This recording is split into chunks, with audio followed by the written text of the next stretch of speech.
Hello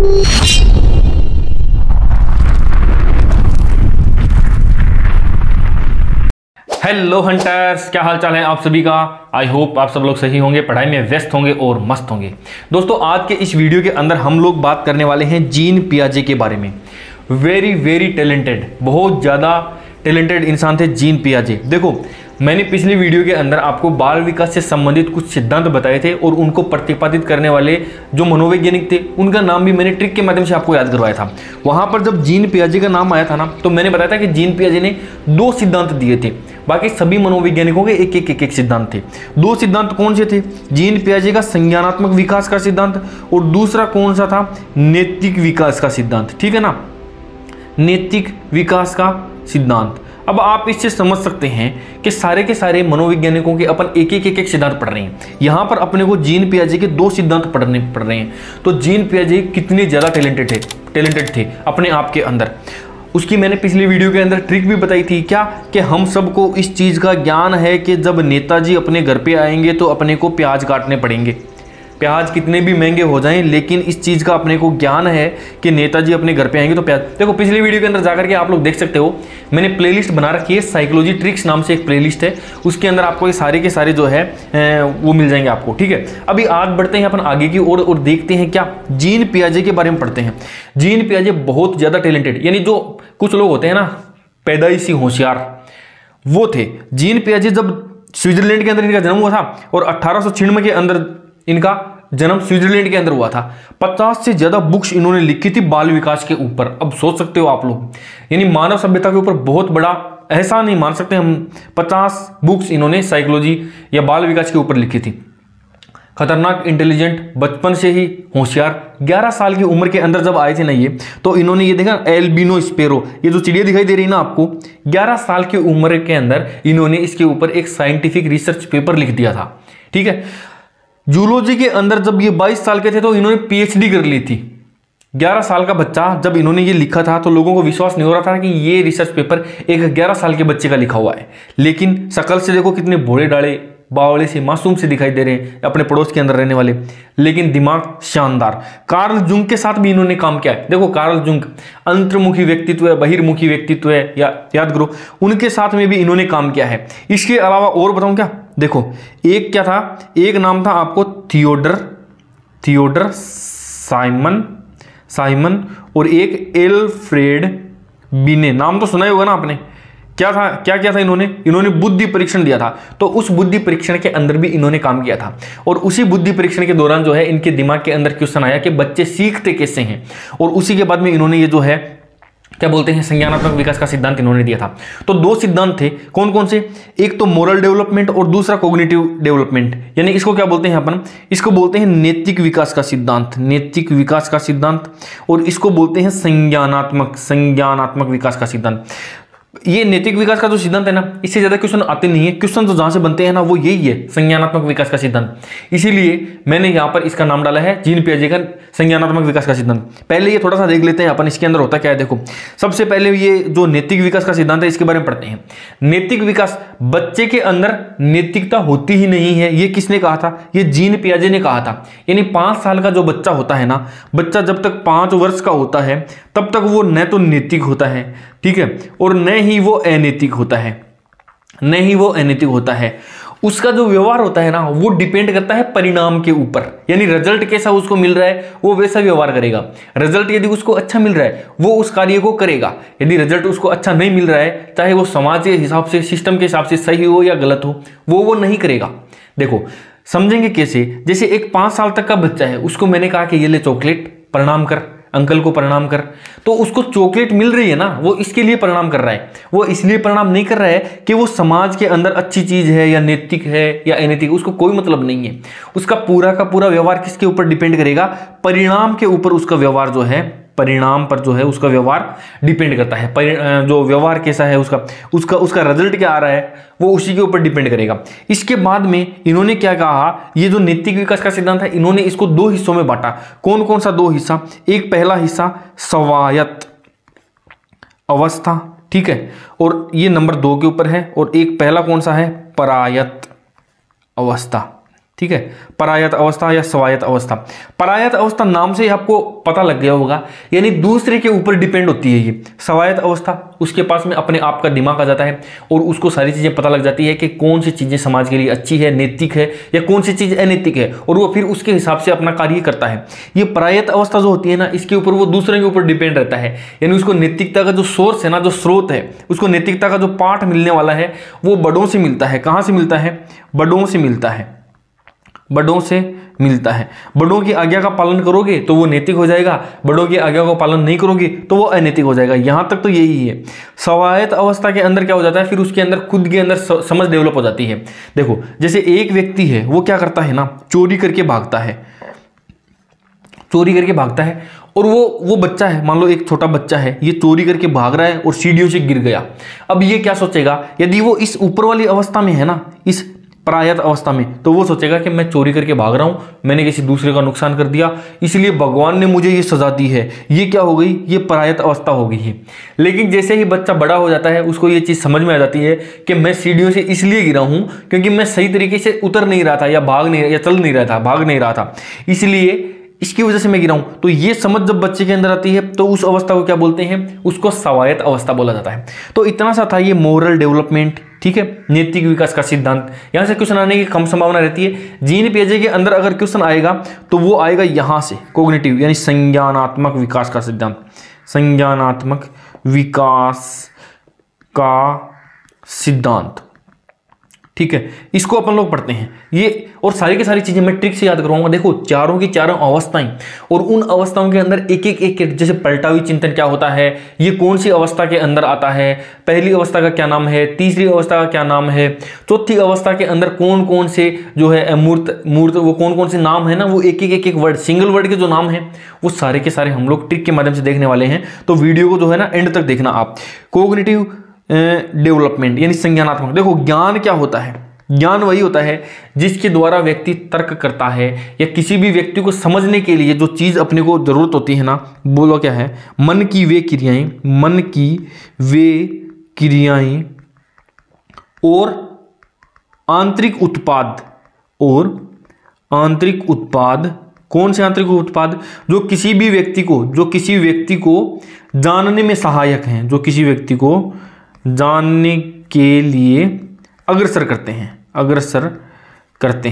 उसको क्या कहते हैं? उसको कहते हैं संज्ञान। या फिर अपन दूसरी भाषा में इसको देखें ना, तो देखो, कल्पना है, स्मृति है, चिंतन है, तर्क है, ये सारे के सारे किसके हैं? संज्ञान के ही पार्ट हैं, यानी संज्ञान के ही। किसी भी व्यक्ति को, किसी कारण व्यक्ति का जो व्यवहार परिवर्तित होता है ना, व्यक्ति का व्यवहार, विचार, बुद्धि परिवर्तित होती है, उसको क्या बोलते हैं? उसी को बोला जाता है क्या? संज्ञान। ज्ञान से समझ जाओ आप, जो व्यक्ति के अंदर ज्ञान होता है उसी को क्या बोलते हैं? संज्ञान बोला जाता है। अब देखो, इन्होंने किसी भी व्यक्ति के संज्ञानात्मक विकास के 4 चरण बताए थे, और ये जो सिद्धांत दिया था ना, संज्ञानात्मक विकास का सिद्धांत, इसके अंदर कुछ एक इंपॉर्टेंट टर्म्स थी। इन्होंने कहा था कि कोई भी बच्चा जो है ना, वो अपने आप सीख जाता है, उम्र के हिसाब से वो धीरे धीरे सीखता जाता है। कैसे सीखेगा? वो सीखेगा जैसे जैसे उसका जैविक विकास होगा ना, जैविक विकास। जब ये क्या कर रहे थे ना, जब ये यहां पर जो है इनके साथ में एल्फ्रेड बिने और थियोडर साइमन के साथ में जब ये बुद्धि परीक्षण कर रहे थे, तो इनके दिमाग में एक क्वेश्चन आया कि बच्चे सीखते कैसे हैं, और बच्चे सीखते कैसे हैं इसका इन्होंने रिजल्ट ये निकाला कि बच्चे जैविक विकास, जैसे जैसे बच्चों की उम्र बढ़ती जाती है ना, वो अपने आप सीख लेते हैं। ऐसा कोई नहीं है कि भाई उनको किसी चीज के द्वारा सिखाया जा सकता है। उम्र के साथ साथ में, या जिसको क्या बोलते हैं, जिसको बोला जाता है अनुभव, और इसके साथ में परिपक्वता का जो स्तर है ना, परिपक्वता का स्तर जो उनका आता है, जैसे जैसे बच्चे परिपक्व होते जाते हैं वैसे वैसे उनके पास में बहुत सारे अनुभव आते जाते हैं, और ये परिपक्वता और अनुभव का आंतरिक या अंतः क्रिया करने के बाद में ही बच्चे अपने आप जो है उनका ज्ञान डेवलप होता है। समझ रहे हो ना आप? एक तो बच्चे को किसी भी चीज का अनुभव मिल रहा है, दूसरा उसके साथ साथ में उसकी उम्र भी बढ़ रही है। तो उम्र बढ़ने के साथ में जैसे जैसे उसके पास में ज्ञान आएगा, बच्चा अपने आप सीखता जाता है। और ये चीजें जब वो समझा रहे थे ना, तो उन्होंने 2 शब्दों का बहुत ज्यादा प्रयोग किया। एक कौन सा था? एक तो था अनुकूलन और दूसरा था संगठन। संगठन। देखो अनुकूलन और संगठन होता क्या है? अनुकूलन का मतलब ये होता है, ये कुछ एक इंपॉर्टेंट वर्ड है यहाँ पर 4-5 यहाँ से क्वेश्चन देखने को मिलता है। अनुकूलन का मतलब क्या होता है? एडजस्टमेंट। किसी भी वातावरण के अंदर जाकर के हम एडजस्ट कर लेते हैं ना, अनुकूलन हो जाते हैं ना, तो बस उसी को क्या बोला जाता है? अनुकूलन बोला जाता है। देखो इसके ये दो प्रकार का होता है। अनुकूलन कितने प्रकार का होता है? 2 प्रकार का होता है। पहला कौन सा? पहला होता है जिसको क्या बोलते हैं? आत्मसातकरण। आत्मसातकरण। और दूसरा क्या होता है? दूसरा होता है समायोजन। समायोजन। आत्मसातकरण क्या होता है और समायोजन क्या होता है? आत्मसातकरण वे होता है, मान लो क्या है, देखो स्कीमा के अनुसार वातावरण में परिवर्तन। वातावरण में परिवर्तन। और ये क्या होता है? वातावरण के अनुसार। वातावरण के अनुसार स्कीमा में परिवर्तन। स्कीमा में परिवर्तन। अब ये स्कीमा क्या होता है? स्कीमा क्या होता है दोस्तों? देखो स्कीमा के अनुसार, यहाँ पर ये स्कीमा एक इंपॉर्टेंट वर्ड है। स्कीमा से संबंधित क्वेश्चन भी आए हुए हैं, 2 बार आए हुए हैं, सीटेट के अंदर आए हुए हैं। स्कीमा वो होता है हमारे दिमाग के अंदर किसी भी ज्ञान की एक विशेष संरचना बन जाती है, ठीक है, कोई नॉलेज बन जाती है, उसी को क्या बोला जाता है? स्कीमा बोला जाता है। जैसे कि ये पेन है, तो ये पेन है, आपको कैसे पता? आपके दिमाग के अंदर कोई ना कोई संरचना तो बनी हुई है ना इस पेन से संबंधित, उसी को क्या बोलते हैं? स्कीमा बोलते हैं। अब हमारे दिमाग के अंदर एक संरचना है, देखो स्कीमा के अनुसार यदि आपने वातावरण में परिवर्तन कर दिया तो आत्मसातकरण हो गया, या फिर वातावरण के अनुसार स्कीमा में परिवर्तन कर लिया। एडजस्टमेंट तो बच्चे को करना ही पड़ेगा। मान लो आप कहीं पर रूम लेकर के रह रहे हैं और वहां का वातावरण बहुत ज्यादा डिस्टर्बिंग है। अब यदि आपके दिमाग आपके पास में है तो और आपके पास में पावर है, तो आप उसके अनुसार वातावरण के अंदर परिवर्तित कर दोगे, यानी उसको वातावरण को शांत कर दोगे, मकान मालिक को बोल दोगे कि भी शोर शराबा नहीं होना चाहिए। लेकिन यदि आप वातावरण को परिवर्तित नहीं कर पा रहे हो, यानी वातावरण के अनुसार, फिर आप अपने दिमाग को सेट कर लोगे कि भाई यहाँ पे तो ऐसे शोर शराबा होने वाला है, तो इसको क्या बोलेंगे? इसको बोलेंगे समायोजन और इसको बोलेंगे आत्मसातकरण। ये सारा का सारा क्यों होता है? ये किसी भी बच्चे को एडजस्टमेंट करने के अंदर ये चीजें जो है मदद करती है वातावरण के।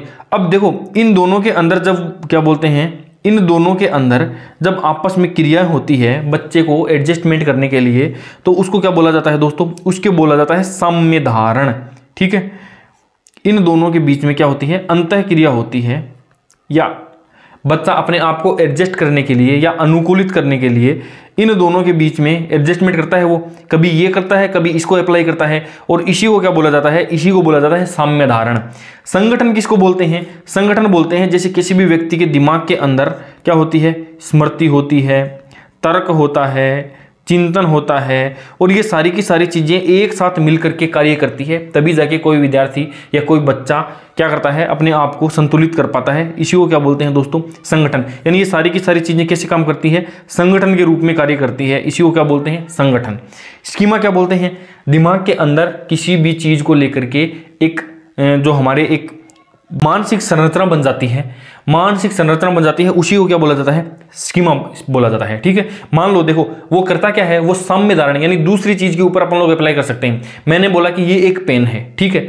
अब आपके दिमाग में ये इमेज छप गई, इसका स्कीमा बन गया। अब नेक्स्ट टाइम जब ये दूसरा पेन आपको दिखाई देगा ना, तो आप अपने आप उस चीज को यहां पर अप्लाई कर दोगे, उस स्कीमा को यहां पर अप्लाई कर दोगे कि भाई हाँ देखो ये भी उसी प्रकार से चलता है, पेन चलता है जैसे वो चल रहा था, तो ये भी अपने आप में क्या है? ये भी पेन ही है। तो जो दिमाग के अंदर, हमारी मस्तिष्क के अंदर जो संरचना बनती है, ज्ञान की संरचना बनती है, उसी को क्या बोला जाता है दोस्तों? स्कीमा बोला जाता है।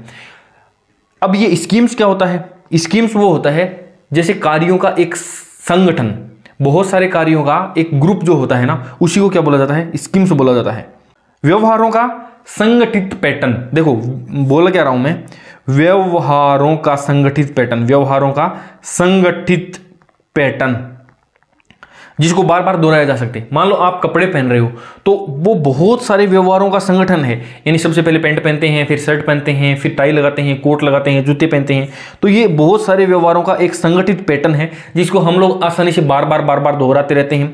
इसको क्या बोला जाता है? इसको स्कीम्स बोला जाता है, ठीक है। तो ये थोड़े से टर्म्स थे जो कि अपने को क्या है, जीन पियाजे के अंदर इंपॉर्टेंट हैं, जो कि बार बार काम में आते हैं। अब बढ़ते हैं अपन आगे। जीन पियाजे ने संज्ञानात्मक विकास की 4 स्टेज बताई थी कि किसी भी बच्चे का जो संज्ञानात्मक विकास होता है वो 4 चरणों में होता है। सबसे पहला संवेदीगामक, दूसरा पूर्व संक्रियात्मक, तीसरा मूर्त संक्रियात्मक और चौथा औपचारिक संक्रियात्मक। उम्र क्या है? 0 से 2 वर्ष, 2 से 7 वर्ष, 7 से 11 वर्ष और ये 11 से लेकर के 18 वर्ष तक। ये चारों के चारों अलग अलग अवस्थाएं हैं जिनकी उम्र यहां पर बता दी गई है। अब इन चारों के चारों स्टेज के अंदर है ना कुछ एक इंपॉर्टेंट वर्ड हैं जो कि एग्जाम के अंदर डायरेक्ट आते हैं, उनको भी हम लोग यहाँ पर पढ़ने वाले हैं। अब सबसे पहले तो इन चारों को याद करने के लिए है ना एक ट्रिक है, शानदार सी ट्रिक चलती है, मैं बता देता हूँ आपको। ट्रिक क्या है? सबने पूरी की मूर्ति आपकी, ये वो ट्रिक है दोस्तों, जिससे कि क्या होगा, आपको जीन पियाजे के संज्ञानात्मक विकास के जो चारों स्तर हैं या चारों स्टेज हैं उनके नाम आपको आसानी से याद हो जाएंगे। देखो, सबने से हो जाएगा संवेदीगामक अवस्थाएं, पूरी से हो जाएगा पूर्व संक्रियात्मक अवस्था, मूर्ति से हो जाएगा मूर्त संक्रियात्मक अवस्था और आपकी से हो जाएगा क्या? औपचारिक संक्रियात्मक अवस्था। ठीक है, इनको इसी क्रम के अंदर याद करना आप। 0 से 2, 2 से 7, 7 से 11, 11 से 18। ये कई बार ये एज भी पूछ लेते हैं, तो आप लोग इसको इजीली देख सकते हैं। अब देखो, चारों के चारों जो स्टेज है ना उनके अंदर जो ये इंपॉर्टेंट वर्ड है ना वो भी मैं आपको बता देता हूँ। सीधा सीधा क्वेश्चन आएगा कि जीन पियाजे के अनुसार बच्चे के अंदर पलटावी चिंतन कौन सी जो है स्टेज के अंदर उसका शुरू हो जाता है, ठीक है, या फिर अमूर्त चिंतन कब हो जाता है, मूर्त चिंतन उसका कब होता है। ट्रिक मैं बताऊंगा, ये चारों की चारों ट्रिक, इनको थोड़ा डिटेल से अपन लोग खोल के रख लेते हैं ताकि ये इजीली आपको याद हो जाए। देखो, संवेदीगामक अवस्थाएं, ये पहली है। संवेदी यानी हाथ के ऊपर अपन ऐसे रब करते हैं ना, तो ये देखो ये संवेदनाएं हैं जो कि हमारे दिमाग तक पहुंच रही है, इनको क्या बोला जाता है? संवेदीगामक अवस्थाएं। इस अवस्था के अंदर बच्चा जितना भी ज्ञान प्राप्त करेगा वो किसके माध्यम से? वो संवेदनाओं के माध्यम से, ठीक है, हाथ और आंखों के माध्यम से सारा का सारा ज्ञान वो प्राप्त करेगा। इसकी ट्रिक बनाई है क्या? अनु ने पति के लिए व्रत किए ताकि उसको मानसिक स्थायित्व मिल सके, क्योंकि वह हाथों और आंखों से खिलौने तोड़ेगा। ये अनु है और ये इसका पति है, ठीक है। अब पति को क्या है ना, मानसिक स्थायित्व है नहीं, थोड़ा सा क्रेक है, ये क्या करता है? खिलौने तोड़ देता है। अब किसी ने बताया अनु को, क्या बताया अनु को बताया कि तुम एक काम करो, व्रत करो, उससे क्या होगा? तुम्हारे पति को मानसिक स्थायित्व मिलेगा। देखो, ताकि वह फिर हाथों और आंखों से खिलौने तोड़ देता, वो तोड़ने बंद कर देगा। अब देखना, अनु से क्या हो जाएगा? अनुकरण। पति के लिए व्रत यानी प्रतिवर्ती क्रियाएं, ठीक है, ये दो तो आ गया। अब इसके बाद में क्या है? मानसिक से क्या हो जाएगा? मानसिक चित्रण। स्थायित्व से क्या हो जाएगा दोस्तों? वस्तु स्थायित्व। डायरेक्ट क्वेश्चन आएगा, जीन पियाजे के अनुसार बच्चे के अंदर वस्तु स्थायित्व आ जाता है, ठीक है। अब ये चारों के चारों नाम वहां पर आएंगे, फिर आपको वहां पर करना पड़ेगा। अब ये वस्तु स्थायित्व आपको नहीं मिलेगा ना, दिमाग के अंदर आएगा नहीं, फिर वहां पे फिर तुक्के मारोगे और 100% फिर वो गलत हो जाएगा। अब बढ़ते हैं अपन आगे। हाथों और आंखों से क्या करेगा? वो ज्ञान प्राप्त करेगा, और यही वो उम्र है जिसके अंदर क्या करता है बच्चा? खिलौने तोड़ देता है, ठीक है। अब खिलौने तोड़ने की उम्र मान लो, या हाथ और आंखों से ज्ञान प्राप्त, सेंसरी मोटर, इसी को बोलते हैं, इसी को इंग्लिश में बोला जाता है क्या? SMS, सेंसरी मोटर स्टेज, पहली वही अवस्था है। नंबर 2 के ऊपर चलते हैं, क्या? पूर्व संक्रियात्मक अवस्था। देखो, पूर्व से कर देंगे प्रतीक, पै से कर देंगे, पै से पूर्व, पै से प्रतीक, ताकि इजीली आपको ये ट्रिक भी याद रहे। सबसे पहले क्या करेंगे? संवेदनाएं। दूसरे नंबर पे पै से पूर्व, पै से प्रतीक वाली ट्रिक याद कर लेना आप। प्रतीक ने आत्मा को सूचना दी कि वह उसके जीवन का केंद्र है। अब इससे क्या करेंगे? प्रतीक से तो हो जाएगा प्रतीकात्मक खेल, ठीक है। आत्मा से क्या हो जाएगा दोस्तों? आत्म केंद्रियता, ठीक है। सूचना से क्या हो जाएगा? सूचकता। जीवन से क्या हो जाएगा? जीववाद, ठीक है। और केंद्र से क्या हो जाएगा? केंद्र से ये आत्म केंद्रितता, यही हो गया, ठीक है। जीव से हो जाएगा जीववाद। अब ये सारे के सारे क्वेश्चन है ना, डायरेक्ट एग्जाम के अंदर पूछेंगे क्या बच्चे के अंदर जीववाद का गुण पाया जाता है कौन सी अवस्था में, 1 2 3 4। सूचकता का कौन से में, आत्म केंद्रितता कौन सी अवस्था के अंदर पाया जाता है, पहली, दूसरी, तीसरी, चौथी, या फिर इनके नाम दे देगा तो वहां से आपको ये राइट आंसर हो जाएगा। ठीक है, प्रतीकात्मक खेल, आत्म केंद्रितता, सूचकता, जीववाद। ठीक है, ये सारे के सारे किस में आएंगे, इसी में आएंगे। इसके अंदर एक चीज और लिख लेना, विचारों की अनुत्क्रमणीयता, ये भी आएगा इसके अंदर, विचारों की अनुत्क्रमणीयता, ये था। ठीक है, ये भी इसमें आएगा। अब बढ़ते हैं नंबर 3, तीसरी स्टेज की ओर, बहुत ही शानदार है। देखो, मूर्त संक्रियात्मक, सबने पूरी की मूर्ति आपकी। मूर्ति से याद करेंगे अपन लोग, क्या मूर्ति से क्या याद करेंगे, मूर्ति वही तो है जिसको हम लोग टच कर सकते हैं, यानी मूर्त से कर देंगे, मूर्त चिंतन इसी के अंदर आएगा। सबसे पहली बात तो यही आएगा। ठीक है, रक्षा से क्या आ जाएगा, रक्षा से आएगा संरक्षण, संरक्षण। पलटी से क्या हो जाएगा, पलटावी, पलटावी चिंतन। देखो, रक्षा पलटी, रक्षा पलटी और तर्क दिया कि 3 वर्ग के गणित के छात्रों को क्रमबद्धता का मूर्त चिंतन करवाओ। अब ये कोई रक्षा नाम की कोई टीचर थी, बाहर जा रही थी, दूसरा टीचर जब अंदर आ रहा था तो इसके दिमाग में अचानक से आया तो वापस पलटी है और उसने बोला, रक्षा पलटी और तर्क दिया कि ये जो तीसरे वर्ग के बच्चे हैं ना, इनको गणित के छात्रों को क्रमबद्धता का मूर्त चिंतन करवाओ आप। गणित का टीचर आया था ना अंदर, उसको बोल के गएंगे। अब 3 वर्ग से मतलब ये तीसरी है, ये तीसरी स्टेज है। 3 वर्ग का मतलब तीसरी स्टेज है ये। ठीक है, अब तर्क से क्या हो जाएगा दोस्तों, तार्किक चिंतन। तर्क से हो जाएगा क्या, तार्किक चिंतन। ठीक है, वर्ग से क्या हो जाएगा, वर्गीकरण, वर्गीकरण। गणित से क्या हो जाएगा, गणितीय संक्रियाओं का ज्ञान, गणितीय संक्रियाओं का ज्ञान। ठीक है, क्रमबद्धता तो अपने आप में ही क्रमबद्धता हो जाएगा और मूर्त चिंतन से मूर्त चिंतन हो गया। ये यहां पर क्रमबद्धता आ जाएगा और मूर्त चिंतन आ जाएगा। ठीक है, अब बढ़ते हैं अपन आगे और नंबर 4, चौथी स्टेज के ऊपर, औपचारिक संक्रियात्मक अवस्था। सबको इसकी चिंता थी कि कल्पना कब परिपक्व होकर निगम की संक्रियाओं पर अमूर्त चिंतन करेगी। अब नगर निगम के अंदर कोई काम करने वाला था नहीं, मोहल्ले के अंदर केवल एक ही लड़की थी जो कि पढ़ाई कर रही थी। सबको लगा कि जब ये बड़ी हो जाएगी ना तो अपने निगम के अंदर जितनी भी जो संक्रियाएं हो रही है ना गणित की, उनके ऊपर वो अमूर्त चिंतन करेगी, वही ये कर सकती है। यहां से आपको औपचारिक संक्रियात्मक अवस्था के अंदर जो जो नाम आपको देखने को मिलेंगे ना, वो यहां से आ जाएंगे। देखो, चिंता से क्या हो जाएगा, चिंता से हो गया का चिंतन। एक तो हो जाएगा इसके अंदर चिंतन। चिंतन भी 3 प्रकार का आएगा इसके अंदर, कौन कौन सा, चिंतन, चिंतन। कल्पना से क्या आ जाएगा, काल्पनिक चिंतन, काल्पनिक चिंतन। परिपक्वता से परिपक्वता आ जाएगा, परिपक्वता लगा देना इसके आगे बस। ठीक है, निगम से, ये सबसे ज्यादा इंपॉर्टेंट है, ध्यान रखना। इसके अंदर क्या आएगा ना, परिकल्पनात्मक, परिकल्पनात्मक, निगमनात्मक, निगमनात्मक चिंतन। ठीक है, अब संक्रियाओं पर अमूर्त चिंतन और अमूर्त चिंतन तो अपने आप ही। देखो, 2 चीजें ध्यान रखना, मूर्त के अंदर आएगा मूर्त चिंतन, अमूर्त के अंदर चौथा नंबर जो औपचारिक संक्रियात्मक अवस्था है, इसके अंदर क्या आएगा, अमूर्त चिंतन। मूर्त और अमूर्त का ध्यान रखना आप। मूर्त क्या होता है, जो मूर्ति के रूप में अपने सामने है, जिसको हम लोग टच कर सकते हैं, उससे संबंधित जितनी भी चीजें होगी ना वो इसके अंदर आने वाली है। ठीक है, अमूर्त चिंतन के अंदर वो सारी चीजें आएगी जो कि दिमाग के ऊपर जोर डालने वाली, जो कि सामने नहीं होगी। जैसे काल्पनिक चिंतन आ गया, परिपक्वता आ गई, परिकल्पनात्मक निगमनात्मक चिंतन आ गया और अमूर्त चिंतन आ गया। ठीक है, ये सारी की सारी चीजें किसमें आएगी, नंबर 4 के अंदर आएगी। ये परिकल्पनात्मक वाला है ना, ये मैं इंपॉर्टेंट लगा देता हूं भाई, ध्यान रखना आप। ये क्वेश्चन कई बार पूछा गया है, परिकल्पनात्मक निगमनात्मक चिंतन जीन पियाजे के अनुसार कौन सी अवस्था के अंदर बच्चे के अंदर आ जाता है, तो स्टेज नंबर 4 के ऊपर ये 100% आएगा, ध्यान रखना आप।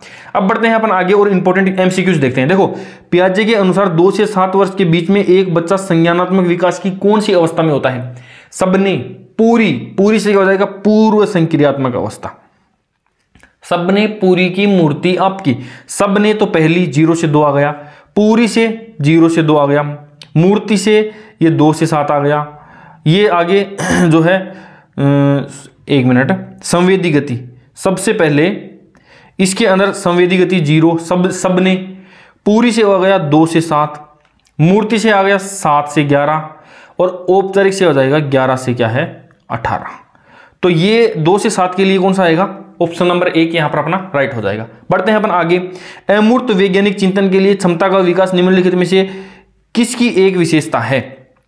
अमूर्त वैज्ञानिक चिंतन की बात कर रहे हैं ना, अमूर्त आएगा चौथे नंबर के ऊपर, औपचारिक वाला ये रहा, औपचारिक संक्रियात्मक अवस्था के अंदर।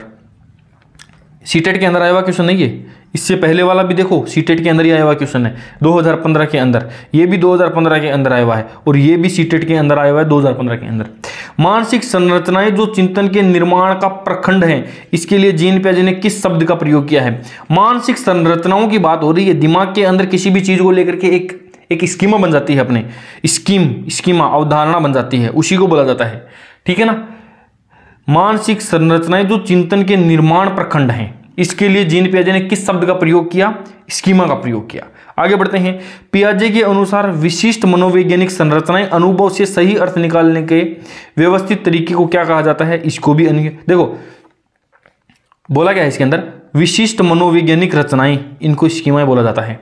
दिमाग के अंदर ये एक विशेष प्रकार की संरचनाएं होती है, अनुभव से सही अर्थ निकालने का व्यवस्थित तरीका। मैंने बताया था ना, ये पेन है, आपके दिमाग के अंदर ये चीज सेट हो गई। अगली बार जब मैं बोलूंगा ये क्या है भाई, आप बोलोगे पेन है, तो आपके पास में अनुभव है पहले का, तो अनुभव से सही अर्थ निकालने का व्यवस्थित तरीका, इसको क्या बोलेंगे, स्कीमा बोलेंगे, क्योंकि आपने इस पेन का स्कीमा अपने दिमाग के अंदर ऑलरेडी बना लिया है।